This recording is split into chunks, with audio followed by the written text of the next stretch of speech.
You're just funny. It's funny, the way you tell the story and everything. Funny how? Come hither. Yeah, he's crazy, see? Who are you? We interrupt this program to bring you a special report. Are you ready? To finally put a face to the name. Yeah, this is what it looks like. Nothing special. It's just what it is. Fair enough, man. Same over here. So nice setup you got. It looks like you're working with the Rode. Very nice. It was actually a gift that took 2 years to get to me. Oh, no shit. Gift from where? Just a friend or fellow podcaster? It was from Road. It was actually from I think it was Road. Oh, cool. There was a promotion they ran, and I think I won it on Twitter, and there was this lengthy conversation on how I would get it, and then I had to have somebody go to Podcast Movement last year, help me pick it up, ship it to Kenya, ship it to Ghana, then ship it to Nigeria. Oh, I jeez. finally got it. So that's where you're at, yeah? Nigeria? Yes, Lagos, Nigeria. Okay. I'm not going to pretend like I know geographically anything about Nigeria. We're about 6 hours apart, so it's 7:32 p.m. here. I'm Okay. guessing it's about 1:32 p.m. where you are. Yeah. So we're ahead. Very cool. So yeah, let's get right into it, man. So what exactly? I mean, first of all, thanks for connecting. We first met via LinkedIn, and it's such a cool place to meet fellow creators and podcasters. And to me, LinkedIn's become like the new Facebook. You know what I mean? Yeah, So it is. it's definitely not. I mean, I don't want to say it's not as professional because of course it is, but it's a cool way to connect and to meet fellow people that are like minded in your industry and stuff. So yeah, I've been hosting a podcast for quite some time. But tell me a little bit about what you do and your interest and all that stuff. In audio. Okay. My journey into audio began in 2004. I I was an intern at a state-owned radio station here in Lagos, and Cool. one day I had a conversation with someone, and somebody walked by um, and asked, if that was my voice, and I said it was, and they were like, "Okay, could you come read the script?" I Oh, said, "Okay, I'll read it." So they took me into the marketing mix, which was the production suite, and it was this PSA for the Lagos Water Corporation or so. And I read it, and somebody else heard it and was like, "Okay, so you can do this. I'll need you to read a script for me too." And along the line, someone else was like, "Okay, could you come on my show and just talk about anything you like about music? I'll handle the music. You just work on pop culture, things happening in the on the entertainment scene, and we'll see where it goes from there." So that's how I actually got on radio. But I'd loved radio since I was a kid. My house was always filled with music. I had this habit of leaving my favorite radio stations on throughout the night. I just turn down the volume knob, and I leave it there. And in the morning, I just turn it up again. So my radio was never off. I enjoyed a lot of breakfast shows growing up. In fact, one of my biggest influences on radio, I ended up working with him. He used to host a breakfast show that I loved so much. I loved his intelligence, loved his deep drawl, loved his choice of music and the way he segued between speech bands and music. And I ended up working with him.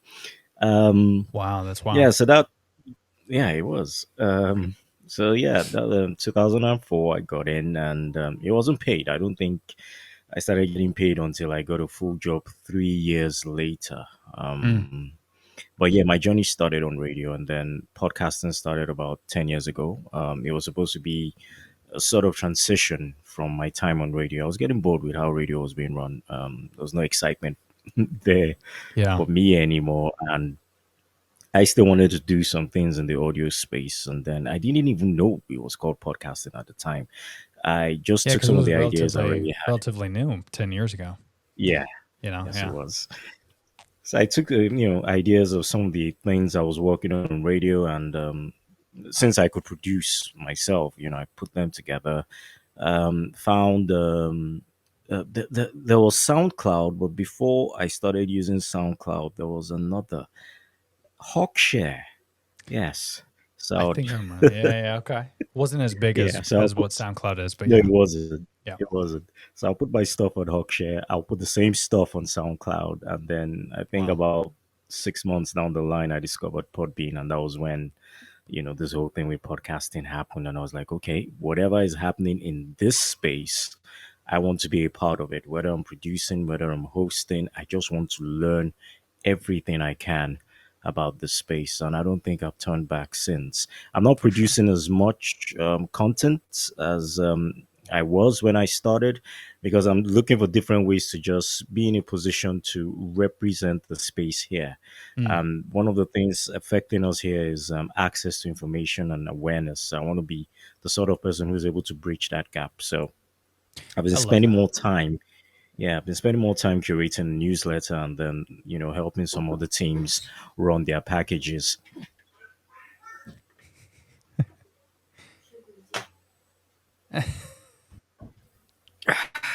Yeah, my kid. Oh, okay. Okay. No worries. Hey, but this is the pleasure, also curse about hosting a podcast from home. It's there's good and Mhm. bad. It is. It is. Um, It but is. that's so great, man, because it's obviously I can't really relate too much because in the States we have too much information and most of it is Mm. bullshit. So it's refreshing. It's refreshing for someone like yourself who's kind of looking at this and looking at it as like a positive and saying you have a Mm. lack of information, so you want to be Mhm. the liaison to get your community and the country that information, which Mm. I would imagine is kind of stressful, but also it's got to be kind of exciting because it's such an interesting way It's to exciting. There's always yeah, something happening in the space. Yeah. yeah, absolutely. Now do Yeah, it you is. now do you Exciting. find yourself to bridge that gap? Are you trying to educate the community and and your neighborhood on podcasting itself, local events, social culture? Like what's kind of your space, what you've been talking about in your community? Basically, it's about what the structure. Um, how would I put this? Trying to blend the talents here and the opportunities here with Mm, what already exists, in the podcast space. Because we have to do these things in bits. sure. In some other parts of the world, you're talking about marketing and advanced, portions of that. But right now, we're still dealing with people who have fantastic ideas. It was one of the things I was experiencing on radio as well, where people really came up with really awesome ideas, but couldn't put them on radio because of certain restrictions. And then you now have podcasting allowing See. people to express themselves as much as they would. So I'm trying to get those kind of people to bring those kind of ideas, into the space for those who started, trying to help them stay on the journey because it does get exhausting. People are pod fading either because they don't have the time, they Yeah, lack a structure. So we're trying to help them out with that, working with the barest minimum. We still have the issues of internet connectivity. So, our challenges are still very basic, but there sure. is no dearth of content. There's so much to talk about. I'm also trying to encourage a lot of people to move away from what's common, move away from what seems to be trending, Mm, and, work in spaces that are really niched down. I've been facilitating a podcast class for a platform called the Broadcast Radio Masterclass, where I'm currently the operations lead, and we're changing our training format. And mm, from 2017 till date, everything I've said every year has changed. yeah, Whatever worked in 2017 was different in 2018, different in 2019. So it was always interesting to encounter some of these guys a little later down the line, and they're like, "What you told us then?" And I'm like, "Look, I'm just learning as much as you guys are. So walk with me, yeah. stick with me, even though we're not in the classroom anymore, and we'll learn this together." That's right. So that's basically we're trying to. I'm trying to. I'm working with a lot of people. We're building communities. We're working on our own culture structure here. Yeah, I love that. And it is things are changing, man. I mean, I own a content Yeah, yeah. business myself where we curate and create user generated content for a lot of brands, which is kind of this new thing. I'm Okay. sure you're familiar with it where I don't know how big it is in your country, but it's kind of that those TikTok videos, Yeah, they're big tutorial. here. Yeah, They're they're big. huge. Oh, So UGC, user generated content, is what we specialize in, as well as I do podcast coaching for a lot of brands. And I'm finding that as well, awesome. to where the coaching that I do and the companies and people that I work with and they're building their brands and their podcasts, I've helped them a Hmm. year ago, and then obviously things are It's constantly different now. changing. Yeah. And Yeah. it's with podcasting, it's kind of weird because unlike radio, where Hmm. there's a lot of similarities in terms of equipment and audio formats and things like that. But then you dive into distribution, and what you do on Apple for a podcast is different than what you would do on Spotify or maybe a YouTube. And there's a lot of True. moving parts into True. each of those platforms and distribution channels versus like when you're on, you know, KBX 972 FM, you're just putting it out to that radio station. That's it. There's no Yeah. moving parts. It's just broadcasting, and Hmm. that's all you got to do. Versus like here, I'm realizing, okay, if you want to do live streaming, Multiple channels. yeah, and if you want to do live streaming and you want to do these multiple channels, and sometimes you could do it all at once, and then if you're doing a YouTube, sometimes you don't want that content, your ending video, where you might do a little content like, hey, check out my other videos here. No one on audio on a Spotify or an Apple or iTunes cares about that last 20 seconds of the video. So like, are you going to implement that into the audio format as well? And you have to do different edits and different things. And it's very complex. And I feel like it's getting more and more complex as the years go on. It is. Which It is. A lot's changing. I think earlier on for me, it wasn't too difficult to tell someone, go find me at a particular place now, but you're now having to like look for your audiences on these different platforms and then shape your message, to suit these audiences on these platforms. You speak certain languages, post at certain times. When I started, I didn't really care about when I had to post. I was like, look, my stuff is up there, go check it out. that's right. But now you have to like tell people if it's there, it has to be there consistently at this time, even though it's on demand. So Yeah. yeah, a lot's changed. Yeah. And definitely for the better. I mean, I even saw an article that said TikTok is going to start dipping more into the podcast. Have you heard about this? Yes, I think I was reading about it yesterday, but Yeah. it's I'm not too sure how they want to get into this because what I saw was that they had a feature Right. that was added, to TikTok, and then they called it podcast, and then it's supposed to be a feature that allows you listen to audio in the background while you do other things. But Right. then, is it really a podcast feature? Correct. And also too, I look at like where the concept might make sense because, Spotify does that, right? Where you can listen to a Yeah, they do. podcast as well as watch YouTube or TikTok videos if you On wanted YouTube. to. Right. But then you Hmm. also like, okay, so if I'm listening to a podcast, I don't know about you, but I'm a huge podcast fan. So Hmm. for me, when I listen to a podcast, if I'm not watching it, if I'm just listening to in the background, I might work out. Maybe I'm driving in the car, but I'm not like working usually because if I'm focused on work, I'm focused on work.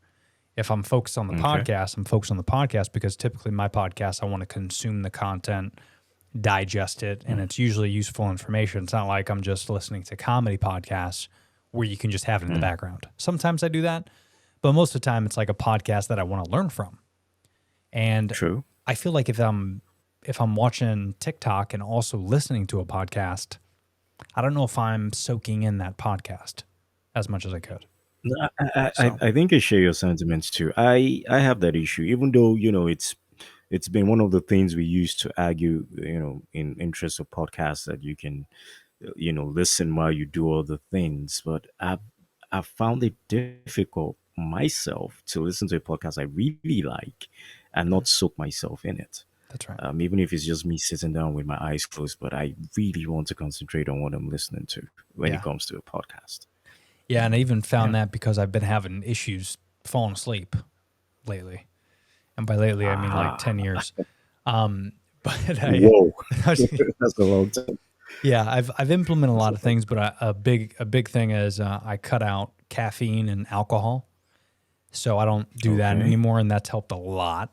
Um, but I've always struggled, and I never knew why. And I've done sound machines and all this bullshit and all these different remedies, and I even tried like podcasting for a while at night because I love it, but I never because I Mm. thought to myself, well, maybe if I have like I don't know Joe Rogan or something in the background, I might fall asleep, and Okay. I don't. I'm so Mm. intense and focused on that podcast that it ends up keeping me up. And then I was like, all Mm. right, I need to get away from that. So now I do like, meditation music, and that obviously helps a lot. But Oh, I, that's awesome. yeah, but I think a lot of people have a perception of like podcasts as almost like a movie in the background that you're comfortable with. But if you really Yeah. enjoy the podcast, it's like a book. I mean, if a book is they always say if you want to fall asleep at night, you read a Mm. book, but you read a book that is not necessarily boring, but you don't want to read a book that is like motivational. You don't want to Mm. read a book that says like 12 rules of life. You don't want to read that at night because then your mind is going to be racing at night and you're not Yeah. going to be asleep. You want like maybe reading a book of fiction or erotica or history or something that's going to be like kind of in and out of your brain. Mm. You don't want to soak it up Yeah. too much. And that's how I feel with podcasts is, I want to listen to these podcasts and learn something from it. True. Same here. Same with me. I want to be entertained but informed at the same time. Yeah, And exactly. yeah, those are the kind of episodes I listen to. That's right. And do you find yourself for your own podcast? I mean, how are you typically finding your guests? Do you have friends and family on? Um, How do you do it? my podcast, what I decided to focus on in 2021 up to this point, it's only 20 episodes, and it's very deliberate. I Nice. was trying to break it into stages where I create the content first, and then I spend a lot of time walking around other ways to repurpose the content again. Now, I did tell you that, I do facilitate for a radio masterclass platform, but I have a background in radio, and I know a lot of people in radio who have stories to tell, but they've usually been on the other side of the seat. They're the ones asking the questions, and nobody's Mm, actually asking them about their own stories and how they came in and how they perceive, the radio space. And also, I created the Tony Doe podcast to have these conversations with these people whose input or whose contributions to each episode we're going to serve as lifetime nuggets. yeah. And I keep finding spaces and situations and conversations or on social media where I can just pull up an episode again and be like, you know what, we talked about this here. My first episode features a very notable radio consultant in the person of Valerie Geller. I've been following her since 2010, thereabouts. And a lot of what I was applying to myself on radio, were things I took from her book, creative, creating powerful radio. And then there's beyond powerful radio. So Nice. getting her on the podcast was sort of exciting because one, she's busy. I Right. mean, traveling around the world, talking to different people. I mean, over 150 stations, and then God knows That's how many awesome. thousands of people she's spoken with. And then I reached out, and she's like, "Good, do you use WhatsApp? Let's have a conversation." And I'm like that, just like that. She's Wow. like, How about "Yes, that? why?" So we had this back and forth for about a week, and I was able to put the episode together, and it's still my most listened to episode because she came with everything. I thought I could shock her with the way we were doing radio here.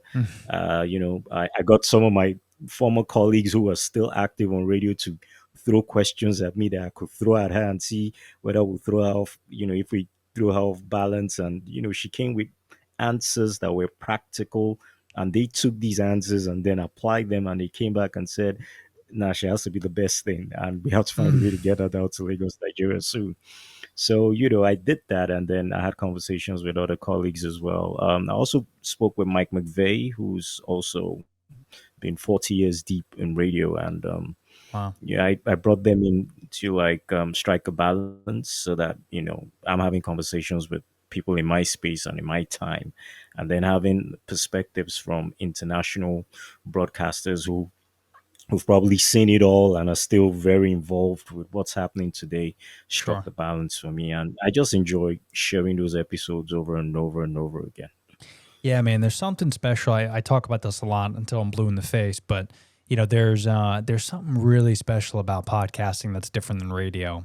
And I think it is probably a cohesive space that we as humans share with our relationship on reality TV.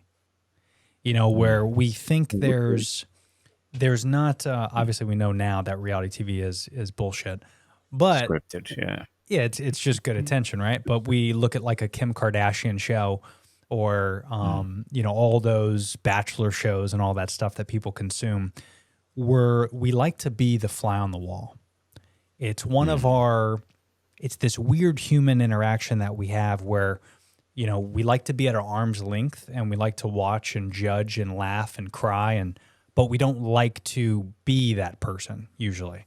That's why you talk to a lot of people that are fans of podcast and reality TV shows. But when you ask them, you're like, "Hey, man, would you ever go on a podcast?" They're like, "Oh, no, no, no, no, no, no, no. I don't want to. I don't want to talk." I meet a lot of them. Right, So exactly. many. But So many. everyone likes to be the fly on the wall and just the person that's listening Yeah. intently. And when you actually do get on this side and you start talking with people, some of the best relationships I've had with people that I've never met before. Someone like yourself, where I mean, you're in Nigeria, man. Like I'm in Florida. Like that's cool that It is. we can talk and do these things where, back in the day with radio, as being in the industry is if you weren't in that bubble, that radio Space. bubble, Yeah. right? You couldn't interact and you couldn't not only interact with people, but people wouldn't even be able to listen to your show if you True. weren't in that True. bubble. And here we are across the world from each other, and anybody in the world could download this episode and watch it or listen to it from their phone. Whoa. Yep. It's crazy, man. It's Amazing. a wild time we're in. Technology. Yeah, dude. And it's funny a- enough, I dreamed about this, dreamed about it, for the longest time. about me? Because some of the station I listened to, okay, I have cousins who used to record radio shows in the UK and then send the cassettes to Wait, me they here. recorded in And I would cassettes? listen to these shows and listen. Yes, like off-air dubs from their cassette recorders. They record the radio shows and then put them in cases and then send them to me. And it was always fascinating for me, comparing what we were doing here, with what people were doing then. I was always like, what would it be like to be in the same room with this presenter and I'm hosting the show and he's hosting the show? Yeah. And I think the first time I saw the possibilities of these sort of collaborations, it happened when I got featured on a rap song sometime in 2007. And somebody found me on MySpace. I used to do a bit of recording back in the day. And he had this grand idea of doing a like a global theme song about global unity, and he was trying to get MCs or rappers from each continent. And then he found me on MySpace and said, he wanted me to represent the continent, and I was sort of excited. So he sent me a mail, sent me the beat, and Wow. it was an interesting journey. And I was just like, here I am sitting in front of my laptop reading a mail from somebody who says we can actually do a song together without being in the same room. And he sends me the instrumentals, sends me his a cappella, and then he tells me, what, just do your thing for 16 bars. Write your bars, spit your verse, send me the a cappella, and I'll do the Whoa. rest. And he did that for everybody else, and we were six of us on that song. And in 3 weeks, he put it together. sent me a copy, and I remember actually playing it on radio that morning because I was on breakfast show. And I told people, believe it or not, we are all in different places on this song. I actually recorded my verse sitting on my office desk in an echoey room with a really terrible microphone. It was a table mic, I plugged into the laptop.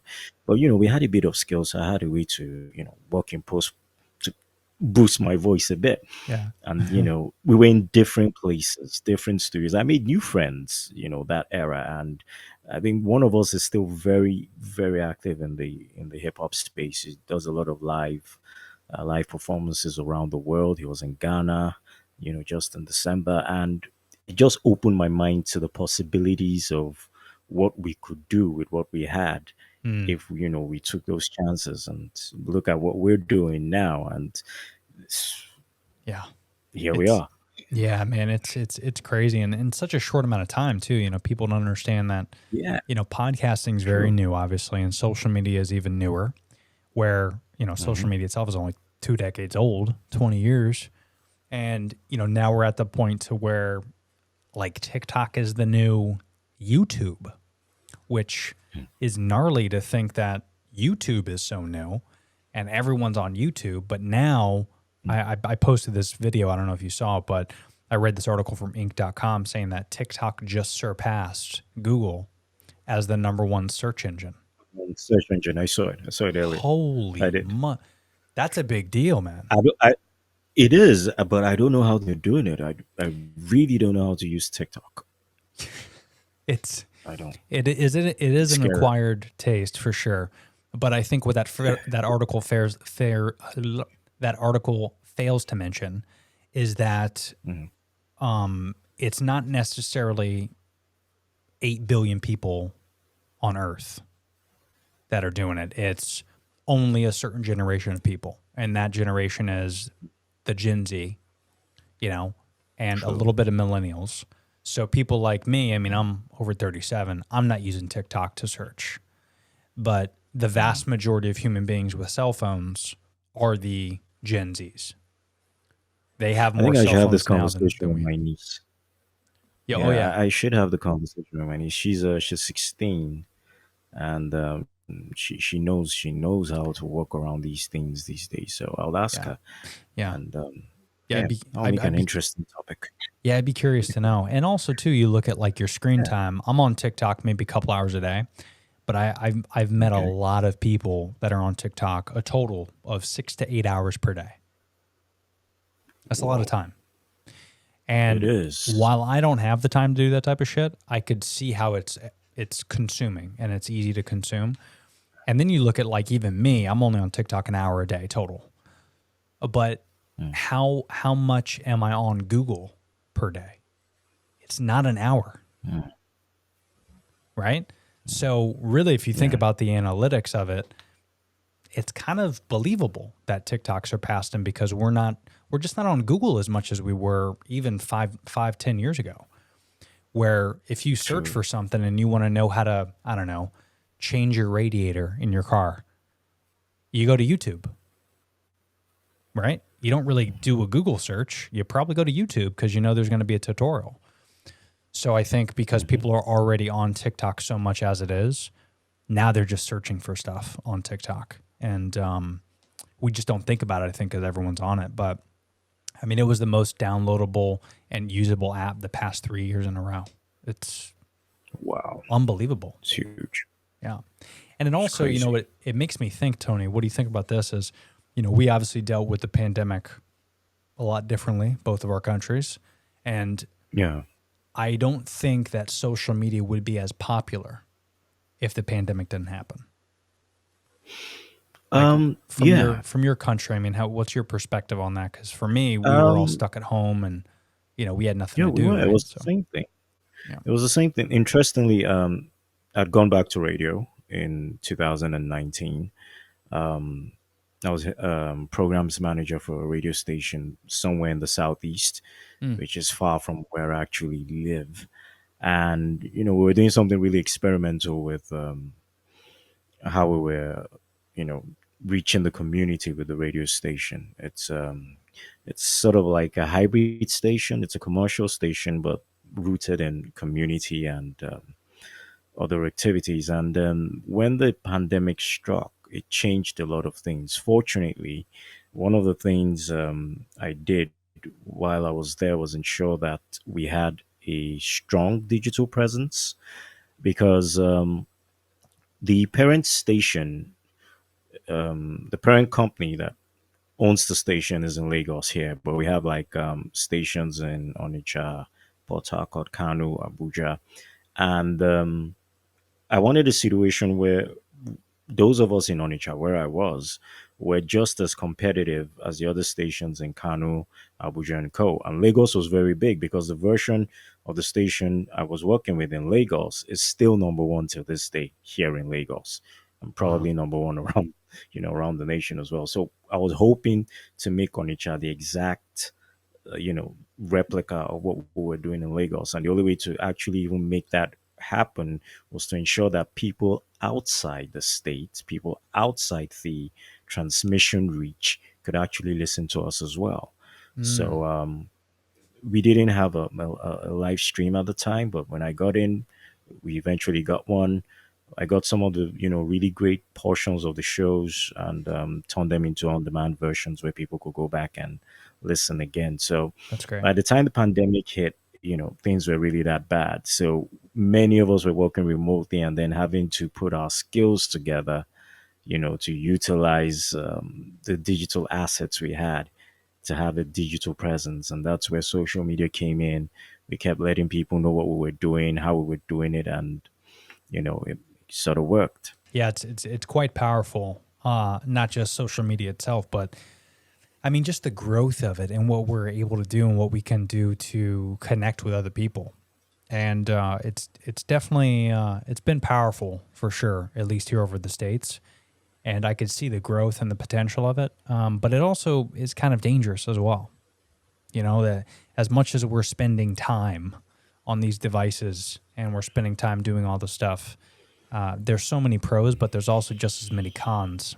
And I don't know if it's going to be like we're not going to know how this study goes. We're all kind of these lab rats, using these devices, and in 20 years they're going to go back and say, "Oh, well, these devices did this to this human population. These devices did that to this human population," and I guess we'll know then if it was if it was a good thing or a bad thing. But okay, let's take a quick break to thank today's sponsor. So if you ever wonder what I use for my podcast or even my YouTube channel, I'll give you the secret. You ready? ECAMM Live. If you actually need a platform that allows you to add overlays, sounds, fonts, and so much more to your video stream while seamlessly letting you go live on all your favorite social media apps like YouTube and Facebook, look no further. ECAMM Live is the only software that you'll need to upgrade your podcast, music sessions, video tutorials, or even your webcam meetings. You can actually try out ECAMM Live completely risk-free for 14 days by checking out the episode notes below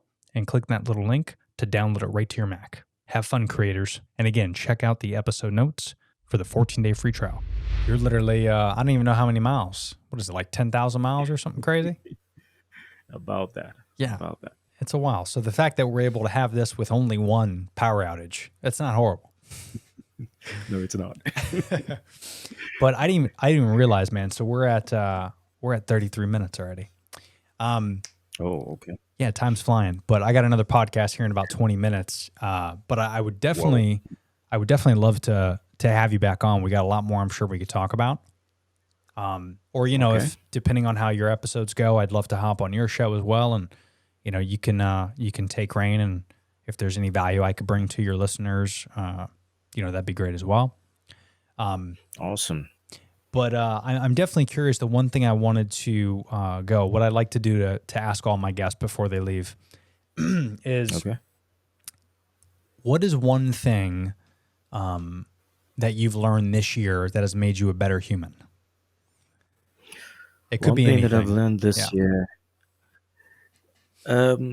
we're only 20 days into the new year, so I'm learning different things. But let's see. Good. One thing this year that I've learned has made me a better person: gratitude. Mm. Um, I haven't had time to reflect on the really good things that have happened to me since the pandemic, and then just being able to soak all that in just as we were getting into the new year was it was refreshing.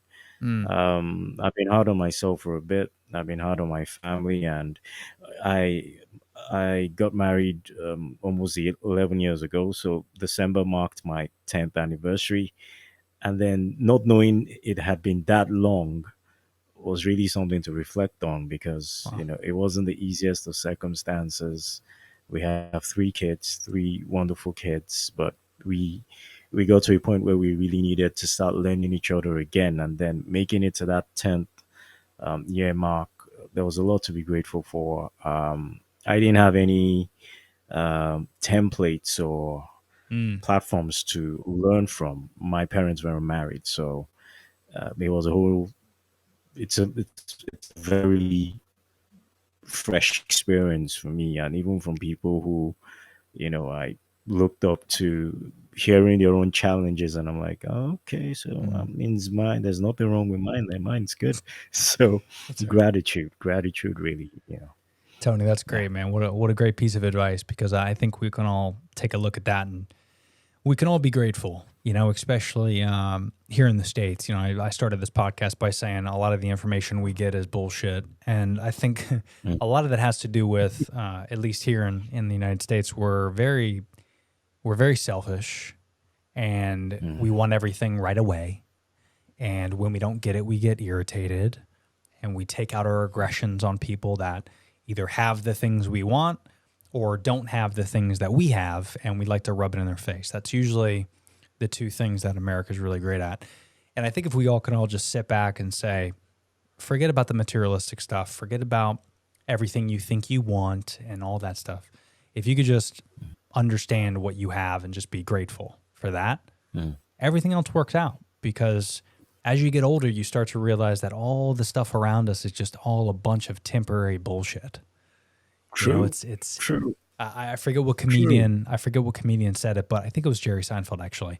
And he goes, Okay. everything that we own, every Mm, single piece of materialistic thing that we have is just mm. one step closer to being trash. Right? Like there's evolution. There's No an lies. evolution of each item. So like the camera that I'm using, eventually that is going to be garbage. Whether that's 5 years or 10 years from now, each item has like an evolutionary step, and it first True. starts in the house, and then it ends up being Hmm. in the cabinet or the cupboard or a drawer, Mm, and then maybe it's a big tote. Maybe it ends up in the mm, garage, and then next thing you know, it's in a mm. landfill. Like there's everything's trash. It's a slow True, process to become trash. true. If you could just I think of it agree. like that, Totally, and just look totally. around. And I love what you said about marriage because there's a lot of people that don't have it as good as you might have it. And but Oh, yeah, cool. if you could just be grateful for what you got, man, I think that's the key. Yep, it is. So, well, that's great, man. Listen, it was Tony. It was good to get to know you, and thanks so much for the time. I know it's not easy with the 6 hour time change, so I appreciate you. Appreciate you too. Thanks for having me on. No, absolutely, man. We'll Awesome we'll time. do it again. Keep up the good work, and it's very exciting to understand that you're educating the community and keeping everyone motivated. So keep doing what you're doing, man. Keep your head up, and let's keep connected for sure. Will do. All right, Thanks so much, T. have a good weekend, buddy. Oh, hey there. First of all, thanks for making it to the end of this video. Not a lot of people do, according to the YouTube analytics, but I do want to say thanks for listening to this. There's some more episodes if you want to check those out, and they're all just as good. But if you haven't already, make sure you subscribe to the channel. Check out those timestamps below to reference some of the topics I talked about, as well as some discount links to some of our sponsors and affiliates. But thanks for listening to this episode, and we'll see you next time.